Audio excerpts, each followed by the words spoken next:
Hungary. Yes, Hungary. The fantasy home for every little girl who's young enough to love castles, but not quite old enough to be aware of neo-fascist political parties. Hungary has had quite a week. Tens of thousands of protesters marching in Hungary. They're upset about a plan by the government to tax internet use. Tuesday's rally was the second in 3 days. This tax is the most stupid thing. Other countries like Estonia, they give internet for free to everyone. It is hard to disagree with the protesters when their argument is essentially, let's catch up with Estonia.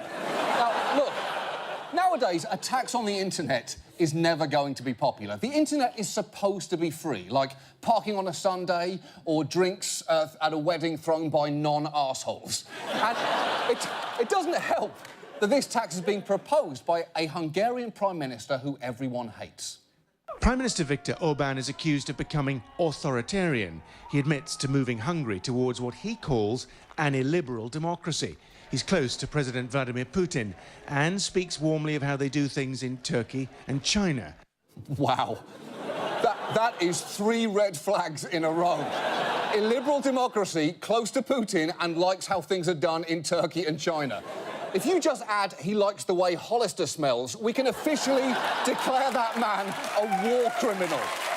Now, look, Hungarians marched all this week, and the fact that people are protesting the actions of an authoritarian government is not in itself a surprise. The shocking thing here was the result. Hungary is nixing plans for that tax on the internet, at least for now. The Prime Minister says he is going to revisit that tax, though, next year. Holy shit. The protest worked, and that is not a sentence you get to say out loud often. It's like, great one-man show, or Guy Fieri, that was delicious, or I met my wife at Dave & Buster's. You don't often... The words feel weird coming out. But look, there is no time to celebrate, Hungarians. You're on the clock. If this tax is being revisited next year, you only have until 2015 to download as much pornography as you can. Do it now and get it all. You don't know what you're going to be into this time next year.